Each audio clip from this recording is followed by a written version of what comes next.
যে আপনাকে তো ওরা ঢুকতে নাও দিতে পারে, তখন কি হবে? সেটা আরো চমৎকার। ঢুকতে না দিলে তিনি তো বলবেন আমি আমার দেশে ঢুকতে চাইছি, প্রাণ ভিক্ষা তো চাইছি না, আমি বলছি আমাকে ফাঁসি দাও, হত্যা করো, তবুও আমি যেতে চাই। তা যদি না দেয় তারেক রহমান সরকার, মানে এটা তারেক রহমান সরকারের পক্ষে আমি বলবো এটা খুব গলার ফাঁস হয়ে গেছে। মানে এই ফাঁস থেকে উদ্ধার করতে পারে, ফাঁসি শেখ হাসিনার হবে না, ফাঁস পড়ে ফেলেছে বর্তমান সরকার।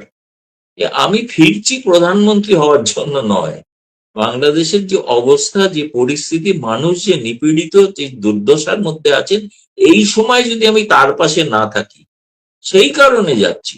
এবং তিনি কিন্তু এটাও একটা চমৎকার করবে, আমি বলবো যে এটা বিএনপি সরকারের পক্ষে একটা বড় সুযোগ তিনি দিয়েছেন। তিনি বলেছেন ইজ দ্য টাইম ফর রিকনসিয়েলেশন। এখন প্রতিশোধের সময় নয়, এখন সংঘাতের সময় নয়, এখন দেশ বড় বিপন্ন। কোন রাজনৈতিক দল বিপন্ন এটা বড় কথা নয়, দেশ বিপন্ন। কি রাশেদ মির্জাফর না এরকম একটা কিছু নাম বোধ হয়। তো আমি জানি না যে তিনি কোত্থেকে জানলেন, তিনি বললেন সব এবারটাও নাকি অডিও হবে, এবং তিনি সব জেনে বুঝে আছেন। তিনি শুধু জানতেন না যে শেখ হাসিনার যে ঘটনা, যে সরকারের পরিবর্তন ঘটছে সেটা জানতেন না। তিনি বিদেশে মহানন্দে আরামে আছেন, চিরকাল কোনোদিনই আওয়ামী লীগ করেননি। সুতরাং তার কথা শুনে হাস্যকর একটা অবস্থা। তার মুখে আজকে একটা সপাটে থাপ্পড় মেরেছেন শেখ হাসিনা। কিছুক্ষণ আগে আপনাদের বোধহয় বাংলাদেশ পররাষ্ট্র মন্ত্রণালয় একটা বিবৃতি জারি করেছে খুব আফসোস জানিয়ে। আজ যখন জুলাই বিপ্লবের দিন পালিত হচ্ছে, জুলাই বিপ্লব কিরম পালিত হয়েছে আমরা ভারতে বসে সবাই দেখেছি। গণভবনের মধ্যে যে ধরনের বিশৃঙ্খলা জুলাই বিপ্লবটাই ছিল একটা বিশৃঙ্খলা, সেটা তার বর্ষপূর্তি হলো আজ, বিশৃঙ্খলার বর্ষপূর্তি। কারণ সেখানে রাষ্ট্রপতিকে মানে তিরস্কার করতে হচ্ছে, এবং যত রাষ্ট্রদূত উপস্থিত ছিলেন তাদেরকে হল ছেড়ে চলে যেতে হচ্ছে। দিল্লি থেকে যুক্ত হচ্ছেন গৌতম লাহিড়ী, সাবেক সভাপতি, all India press club Delhi. Gautam দা, আপনাকে স্বাগতম, এবং আপনাকে দিয়ে আলোচনাটা শুরু করি। সংবাদ সম্মেলনে যেহেতু আপনি ছিলেন, শেখ হাসিনা অনেক কথা বলেছেন, এবং এই জুলাইয়ে যে একটা জঙ্গি উত্থান হয়েছে তারও অনেক কিছু বুঝিয়ে দিয়েছেন তিনি। ওই ঘটনার সময়, ওই সময়ের ঘটনাগুলো কেন তদন্ত হলো না, কেন বিচার বিভাগীয় তদন্ত যে কমিটি করা হয়েছিল সেটির তদন্ত রিপোর্ট প্রকাশ করানো হলো না, তাদেরকে তদন্ত করতে দেওয়া হলো না, নানা বিষয়ে কথা বলেছেন তিনি, দেশে আসার কথা বলেছেন। আপনার কাছ থেকে একটু শুরুটা শুনি একটু। ধন্যবাদ। প্রথম কথা, গত জানুয়ারি মাসে তিনি অডিও রেকর্ডিং এর মাধ্যমে তিনি ভাষণ দিয়েছিল, সেই ভাষণটা রেকর্ড করা ছিল, এটা ফ্যাক্ট। কিন্তু তিনি অনুষ্ঠানটা অনলাইন প্রথম সারাক্ষণ উপস্থিত ছিল, কিন্তু তিনি তখন কোনো প্রশ্ন উত্তর করেননি বা নেননি প্রশ্ন। তারপর থেকে বিভিন্ন সমালোচকরা একটা প্রচার করতে শুরু করে যে ওটা শেখ হাসিনা নয়, ওটা এআই দ্বারা রচিত, নানাবিধ।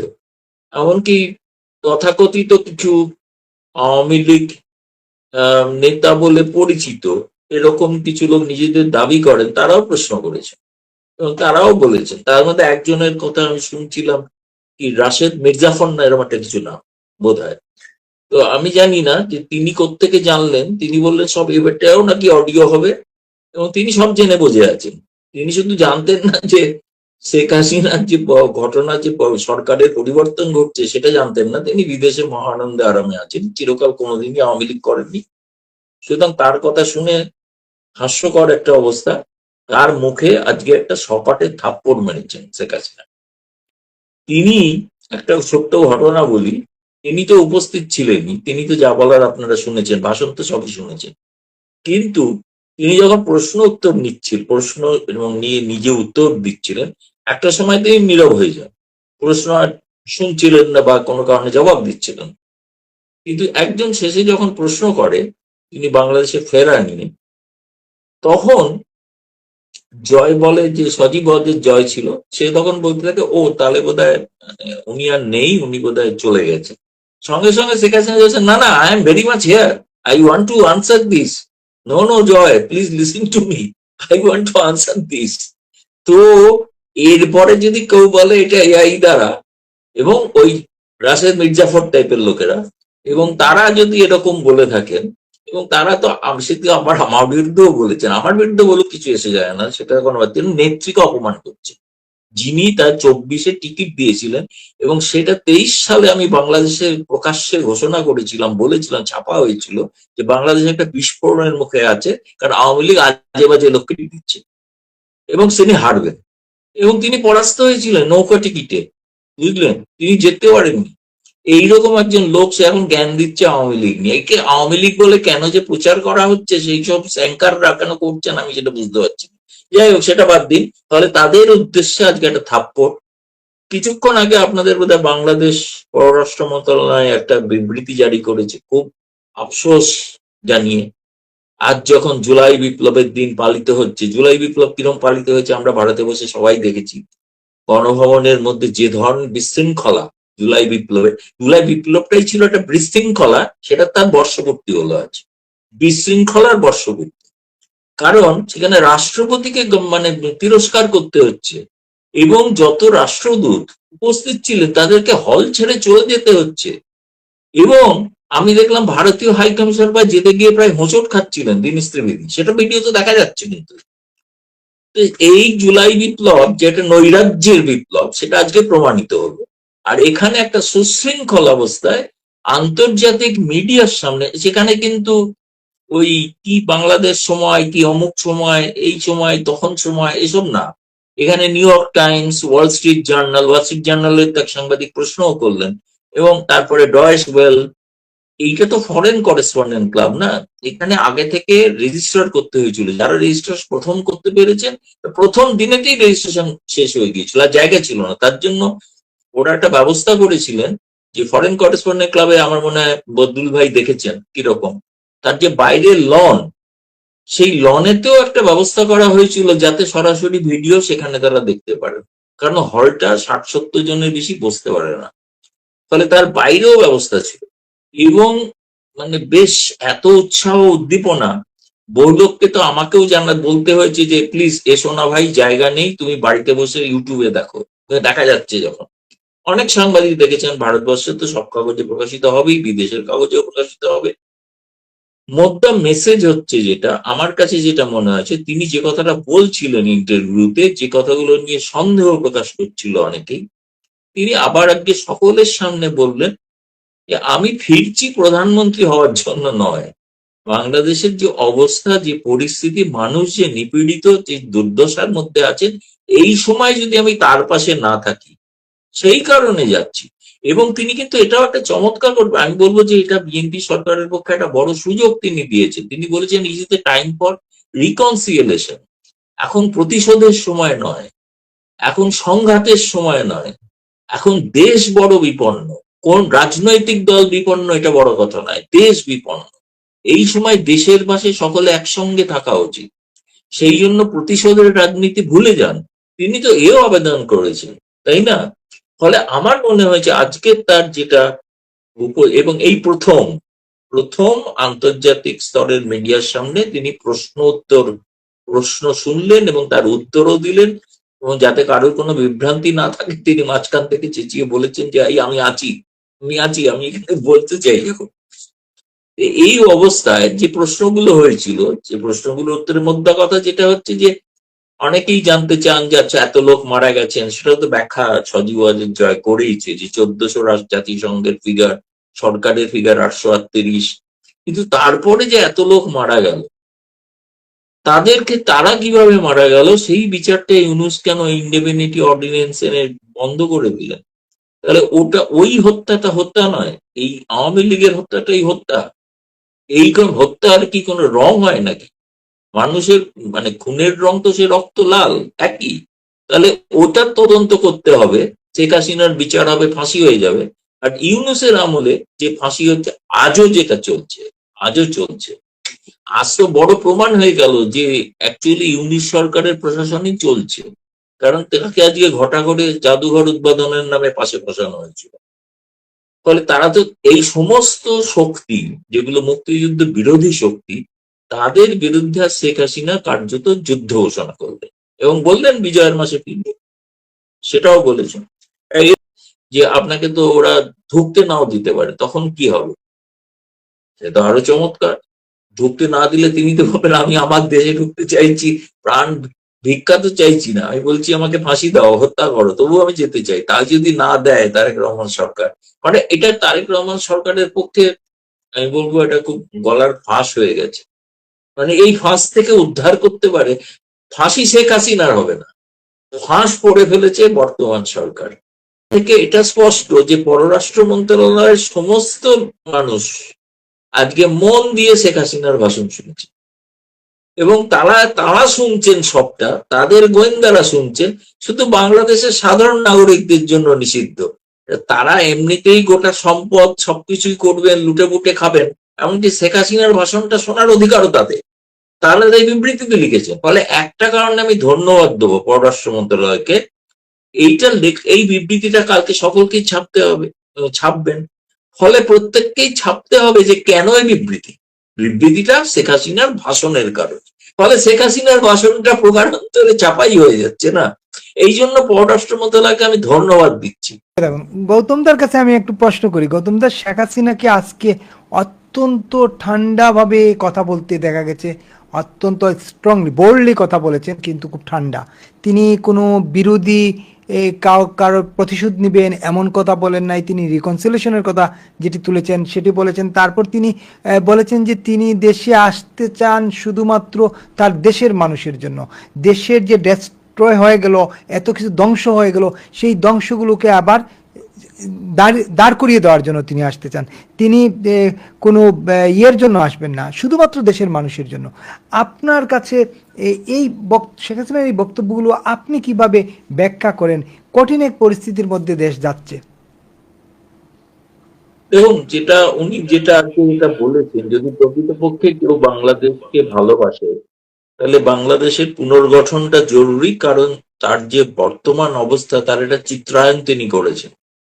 সেই চিত্রায়ন থেকে বাংলাদেশ যেখান থেকে তিনি ছেড়ে এসেছিলেন, যে বাংলাদেশ গড়ে উঠছিল, তাকে আজকে ধ্বংসের স্তরে ধ্বংসলীলা প্র্যাকটিক্যালি দেখা যাচ্ছে। কেবল কতগুলো বাড়িঘরদর ভাঙা হয়েছে তা নয়, 32 নম্বর ভাঙা হয়েছে তা না, গোটা বাংলাদেশের মাজাই শির দানাটাই ভেঙে দেওয়া হচ্ছে। সেটার জন্যই তিনি চেয়েছেন যে এখন সংঘাত নয়, এমনকি তার ভাষণের মধ্যে, প্রশ্ন উত্তরের মধ্যে তিনি স্বাভাবিক ভঙ্গে, তাকে মনে হয়নি তিনি কোনো টেনশনের মধ্যে আছে, মনে হয়নি তিনি ক্ষমতার লোভের জন্য এগুলো বলছে। তিনি সেই নিয়ে প্রশ্নের উত্তরে তিনি মজা করেছেন, হেসেছেন। একটা মানুষ কতটা স্বাভাবিক থাকলে এটা করতে পারে, তার কাছে কিন্তু মনেই হয়নি যে তিনি কোনো বিপদের মধ্যে আছে। তার কিন্তু বিপদ অসংখ্য, অসংখ্য বিপদ। তা সত্ত্বেও আমি আপনাকে যেটা কথা বলি সেটা হচ্ছে আজকে বাংলাদেশের গণমাধ্যমের কাছে শেখ হাসিনার বক্তব্য পৌঁছে দেওয়া যাবে না, নিষিদ্ধ করা হয়েছে। একটি বোধহয় কাগজের কেউ একজন অনলাইনে করছিল, তার বোধহয় চাকরিচ্যুতি করানো হচ্ছে। একটু আগে, কিছুক্ষণ আগে যে দৈনিক কালবেলা তারা যে নোটিশটা করেছে, রিপোর্টও করেছে, নোটিশটা আমি একটু শুনাই দিই, যেহেতু আপনি প্রসঙ্গটা তুললেন। আমি নোটিশটা শুনিয়ে দিলে দর্শকরাও একটু জেনে ফেলবে। 1 সেকেন্ড লাগবে। আচ্ছা, কালবেলার যে নোটিশ, কার্যক্রম নিষিদ্ধ আওয়ামী লীগের ভার্চুয়াল প্রোগ্রামে লাইভ চলাকালীন কালবেলার ফেসবুক পেজ থেকে একটি অনাকাঙ্ক্ষিত মন্তব্য করা হয়েছে, যা কালবেলার সম্পাদকীয় নীতির সঙ্গে সাংঘর্ষিক। মন্তব্যটি আমাদের নজরে আসার সঙ্গে সঙ্গে ডিলিট করা হয়েছে এবং যে কর্মী এই কাজের সঙ্গে যুক্ত তাকে সাময়িকভাবে কালবেলার সব ধরনের কাজ থেকে অব্যাহতি দেওয়া হয়েছে। পরবর্তীতে তদন্ত সাপেক্ষে তার বিরুদ্ধে যথাযথ প্রাতিষ্ঠানিক ব্যবস্থা নেওয়া হবে। মানে সরকারের কি ধরনের একটা প্রেশার ছিল এই খবরের, শেখ হাসিনার খবর প্রচার না করার ক্ষেত্রে? প্লিজ, না, আমি আমি জাস্ট আপনি তুলে বললাম। যে কারণে আমি বলতে চাইছি সেটা হচ্ছে আজকে কিছুক্ষণ আগে পররাষ্ট্র মন্ত্রণালয় থেকে যে বিবৃতি এসছে, যে বিবৃতিতে ভারতের প্রতি ক্ষোভ জানানো হয়েছে, সেই বিবৃতিটা থেকে এটা স্পষ্ট যে পররাষ্ট্র মন্ত্রণালয়ের সমস্ত মানুষ আজকে মন দিয়ে শেখ হাসিনার ভাষণ শুনেছে, এবং তারা শুনছেন সবটা, তাদের গোয়েন্দারা শুনছেন, শুধু বাংলাদেশের সাধারণ নাগরিকদের জন্য নিষিদ্ধ। তারা এমনিতেই গোটা সম্পদ সবকিছুই করবেন, লুটে পুটে খাবেন, এমনকি শেখ হাসিনার ভাষণটা শোনার অধিকারও তাদের। তারা এই বিবৃতিতে লিখেছেন। ফলে একটা কারণে আমি ধন্যবাদ দেবো পররাষ্ট্র মন্ত্রণালয়কে, এই বিবৃতিটা কালকে সকলকেই ছাপতে হবে, ছাপবেন। ফলে প্রত্যেককেই ছাপতে হবে যে কেন এই বিবৃতিটা শেখ হাসিনার ভাষণের কারণে। ফলে শেখ হাসিনার ভাষণটা প্রকারান্তরে চাপাই হয়ে যাচ্ছে না। এই জন্য পররাষ্ট্র মন্ত্রণালয়কে আমি ধন্যবাদ দিচ্ছি যে তারা যদি এই বিবৃতিটা না দিতে, বিবৃতিটা দেখে এর মধ্যেই অনেক ফোনও আসছিল আমার কাছে, কিন্তু আমি বুঝতে পারছি কেন। আহ, কিন্তু সেই বিবৃতিটার মধ্যে যদি লক্ষ্য করেন, এটা ভালো করে যদি অ্যানালিসিস করেন, যদি বদরুল ভাই ভালো করে অ্যানালিসিস করতে পারবেন কূটনৈতিক ভাষা, তাতে কিন্তু আমার কাছে মনে হচ্ছে একটু মানে মেলো ড্রামাটিক বা একটু আর কি আক্ষেপের কথা আছে, মানে রাগের কথা নেই কিন্তু খুব একটা। মানে তারা বলছেন এটা তো আটকানো যায়নি, এটা আটকালে ভালো হতো, কিন্তু এই জন্য আমরা খুব দুঃখিত। এখন দুঃখে কি করবেন আমি জানি না শেষ পর্যন্ত। আমাদের দেশে দুঃখে অনেকে, শোকে অন্য অনেক কিছু পান করেন, আপনাদের দেশে হয়তো তা নয়, যে সেটা তো জানি না আমি কি করবেন। কিন্তু তারা ভীষণ দুঃখ পেয়েছে, এই স্টেটমেন্ট আমি পড়ে ফেলেছি ইতিমধ্যেই। আমি তাতে তো মনে হলো যে তারা খুব একটা আক্ষেপ যে করছেন, কালকে যখন সমস্ত কাগজ ছাপবে তখন তো ছাপবে যে শেখ হাসিনার ভাষণের কারণেই এই বিবৃতি, এবং ফলে অনেকেরই আগ্রহ হবে, আচ্ছা ভাষণে কি ছিল, তো প্রত্যেকেই লুকিয়ে চুরিয়ে আমি জানি। আর আমি তো দেখলাম একটা ফেসবুকে 15 কোটি মানুষ নাকি দেখেছেন, আগের অডিও ভাষণটা 12 কোটি মানুষ শুনেছিলেন, আর এটাতে নাকি 15 কোটি। এবং তাতে তো কেউ কেউ প্রচার করছে যেগুলো বাজে কথা, এগুলো নাকি এরকম নাকি হবে না কিছু। আমি বলছি না যে বিরোধী পক্ষের কেউ, তিনি আওয়ামী লীগের পক্ষেরই লোক, কেন কি করে আওয়ামী লীগের পক্ষে আছেন আমি জানি না। সেটা আওয়ামী লীগের এই কারণে একটা পতনের অন্যতম কারণও হতে পারে, এই ধরনের লোকেদের প্রশ্রয় দেওয়া। যাই হোক, আশা করি ভবিষ্যতে ভুল শুধরে নেবেন নেতৃত্ব। তো এখন যেটা আমি বলতে চাইছি সেটা হচ্ছে এরপর কি, এরপরে তো এরপরে তো আগামী দিনের রোড ম্যাপ কি। রোড ম্যাপটা হচ্ছে এই যে এই আগস্ট মাসটা দেখুন আক্ষরিক অর্থে একটা শোকের মাস বলে পরিচিত হলো। কারণ এই আগস্ট মাসেতেই শেখ হাসিনাকে বাংলাদেশ ছেড়ে চলে আসতে হয়েছিল। আজকে তিনি কিন্তু বলেছেন তিনি আসতে চাননি। তিনি বলেছেন আমি জানি না কিভাবে কারা আমাকে আমি দেখলাম পরে ভারতে আমি আসছি। ফলে কোথাও তার মনে ছিল তিনি অন্য কোথাও ভাবে থেকে যেতে পারতেন, কিন্তু তার হয়তো প্রাণ সংশয় ছিল বলে। এবং আপনারা তো পরে সাম্প্রতিক সময়ে একটা বাংলাদেশের কাগজের বিএনপি নেতার একটা ইন্টারভিউ সাক্ষাৎকার করেছেন, তাতে তিনি বলেছেন যে তাকে সেনাপ্রধান এসে জানালেন যে প্রধানমন্ত্রী নাকি পদত্যাগ করতে চান, সুতরাং এরপর কি। কিন্তু পয়েন্ট হচ্ছে সেনাপ্রধান যে বলছেন পদত্যাগ করতে চান, আর শেখ হাসিনা পদত্যাগ করেননি শেষ পর্যন্ত, এটা বাস্তব। তাহলে এই অসত্য কথা বলে একটা যে পরিবর্তন ঘটানো হয়েছিল, সেই জন্য আমি বলছি আগস্ট মাসটা বাংলাদেশের ক্ষেত্রে প্রকৃত অর্থেই সার্বিকভাবেই এটা একটা শোকের মাস। এখানে বাংলাদেশের যে উন্নয়ন সেটাকে স্তব্ধ করে দেওয়ার মাস, বাংলাদেশের প্রগতিকে রুখে দেওয়ার মাস, এবং বাংলাদেশের প্রগতিশীলতাকে হত্যা করার মাস। সুতরাং এই মাসটা থেকে আজকের দিনটা যে শেখ হাসিনা বেছে নিয়েছিলেন, এই দিনটা তাকে চলে আসতে হয়েছিল বলে। আর আজকের, আমি জানি না আগে বলেছি কিনা, আজকে যে চিত্র দেখলাম ওই জুলাই বিপ্লবের নামে পালন করতে গিয়ে যে ঘটনা ঘটেছে ওখানে, এ তো হাস্যকর ঘটনা।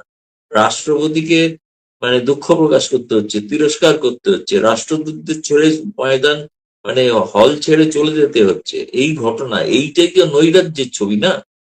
একটা শেখ হাসিনার ভাষণ যেটা আগামী দিনে তিনি একটা প্রত্যয়ের কথা শুনিয়েছেন, আগামী দিনে বাংলাদেশ গড়ে তোলার কথা শুনিয়েছেন। আর আজকে বাংলাদেশে যেটা ঘটেছে সেই বাংলাদেশকে ভেঙে চুরমার করার একটা দৃশ্য আমরা দেখছিলাম। দুটোর ফারাকটা পরিষ্কার। এবং বাংলাদেশের মানুষ অনেক মানে তারা বুদ্ধিমান, এবং তারা জানেন তাদের বুদ্ধি আছে বলেই তারা শক্তিশালী পাকিস্তান বাহিনীর বিরুদ্ধে লড়াই করে দেশটাকে স্বাধীন করেছিলেন। নিশ্চয়ই ভারত বা অন্য দেশ সাহায্য করেছিল ঠিকই, কিন্তু তারা তো লড়াই করেছিলেন রাস্তায় নেমে। ফলে সেই মানুষরা আজ কিন্তু বুঝেছেন যে প্রকৃত বাংলাদেশের অবস্থা কি। ফলে সেই কারণে তারা অধীর আগ্রহে অপেক্ষা করছেন, জীবনের সংশয় থাকলেও যেন শেখ হাসিনা আসেন তাদের কাছে। তারা সেখানেই তাদের, সেটাই তাদের ভরসাস্থল। ভরসাস্থল ব্যক্তি শেখ হাসিনা নয়, ভরসাস্থল শেখ হাসিনার আদর্শ, মানে বঙ্গবন্ধুর আদর্শের যে সংবিধান তৈরি হয়েছিল, যে সংবিধান বাংলাদেশকে একটা সোনালী অধ্যায়ের দিকে নিয়ে যাচ্ছে, তাই না বিপুল? না দাদা, আপনি একটা প্রশ্ন করি আপনাকে, যে রোড ম্যাপের কথা আপনি বলছিলেন, এই যে আজকের পরে শেখ হাসিনা আর কবে নাগাদ ডিসেম্বরে তিনি আসবেন? সুলতানার প্রশ্ন করেছিল, সরাসরি সুলতানা প্রশ্ন করেছিল কবে তিনি যাবেন, তখন তিনি ডিসেম্বরের কথা আবার উল্লেখ করেছেন এবং ডিসেম্বরে আসবেন, কিন্তু তারিখ সময় বা ডিসেম্বরের আগে যে কোনো সময় আসতে পারেন।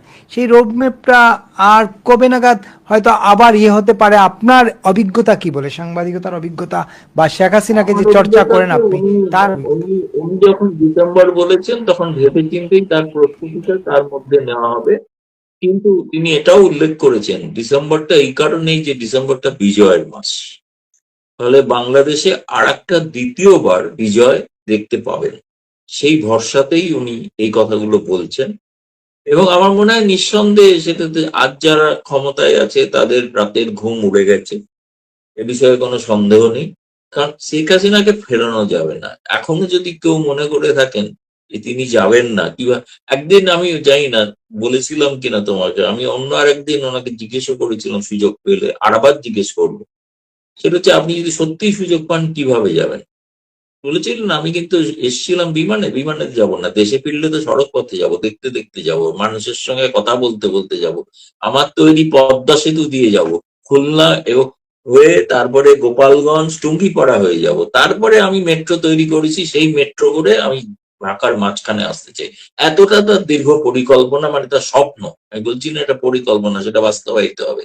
কিন্তু এই স্বপ্ন যিনি দেখেন, যিনি যে স্বপ্নের ভিত্তিতেই তিনি কিন্তু আজ এই যে সাবলীল ভাবে যে বিদেশি সাংবাদিকদের প্রশ্নের উত্তর দিয়েছেন, তার থেকে স্পষ্টত বোঝা যায় তার নিজের একটা রোড ম্যাপ তৈরি করা আছে, এবং যে রোডটা আগামী দিনে সত্যিই বাংলাদেশের জন্য একটা স্বর্ণোজ্জ্বল সময় আসতে পারে বলে আমি তো বিশ্বাস করি। আমি ওনাকে বিশ্বাস করি মানে এই অর্থে যে উনি, আমার জানা নেই যে উনি কখনো এ ধরনের অসত্য কথা বলেছেন। দীর্ঘ সময়ের একজন প্রধানমন্ত্রী, তিনি তার যে রাজনৈতিক বিচক্ষণতা, সেটা কোনো নাটক করার জন্য নয়। নাটকে আজ যারা আছেন তারা আজ প্রতিনিয়ত রোজ একটা করে নাটক করে চলেছে। সেই নাটক সেই নাটকের অন্তিম দৃশ্যটা শেখ হাসিনা, সেই দিন আপনি দেখতে পাবেন বাংলাদেশের জবনিকা পড়লো, নতুন বাংলাদেশের উদয় হলো। ধন্যবাদ। আরেকটা আমি একটু আরেকটা ছোট্ট ছোট্ট একটা প্রশ্ন করে নেই। ক্লান্ত, এই যে আমি বিদায় বুঝতে দেন, পারছি ভালো আপনি হয়। আপনি ক্লান্ত, আমি বুঝতে পারছি। ছোট্ট একটা প্রশ্ন করি, সেটা হচ্ছে যে একটা বিষয় হচ্ছে যে শেখ হাসিনাকে প্রশ্নবোধ, আমি যদি ভুল না শুনে থাকি, কারণ আমার এখানে ইন্টারনেট খুব ডিস্টার্ব করতেছিল যখন অনুষ্ঠান চলছিল, কেউ একজন হয়তো প্রশ্ন করেছেন যে আপনি যে যাবেন, কোনো বোঝাপড়া সরকারের মানে বাংলাদেশের কারোর সঙ্গে বোঝাপড়া কিংবা বাইরের কারোর সঙ্গে বোঝাপড়া, এইরকম একটা প্রশ্নবোধ ছিল। এই জায়গাটা একটু যদি আপনি ক্লিয়ার করতেন। না, উনি তো সেটার জবাব স্পষ্ট ভাবেই দিয়েছেন যে কোনো বোঝাপড়ার পরে তিনি কোথাও যাচ্ছেন, মানে তিনি যে যাচ্ছেন এটা তার সিদ্ধান্ত। এবং তিনি একটা কথাই খালি বলেছেন, যে কোনো দুঃসময়, বাংলাদেশের দুঃসময় ভারত পাশে থাকে, ফলে ভারত পাশে থাকবে এটা বিশ্বাস করি, এই কথাই বলেছেন। কিন্তু তিনি কোনো ডিল হয়েছে বা কোনো কথা হয়েছে বা তারেক রহমান সরকারের সঙ্গে কথা হয়েছে কিনা, কারণ প্রশ্নটা হয়েছিল এটাই না, সেটা হয়েছিল সম্ভবত ওয়াল স্ট্রিট জার্নাল থেকে, যে আপনাকে তো ওরা ঢুকতে নাও দিতে পারে, তখন কি হবে। সেটা আরো চমৎকার। ঢুকতে না দিলে তিনি তো বলেন আমি আমার দেশে ঢুকতে চাইছি, প্রাণ ভিক্ষা তো চাইছি না, আমি বলছি আমাকে ফাঁসি দাও, হত্যা করো, তবু আমি যেতে চাই। তা যদি না দেয় তারেক রহমান সরকার, মানে এটা তারেক রহমান সরকারের পক্ষে আমি বলবো এটা খুব গলার ফাঁস হয়ে গেছে।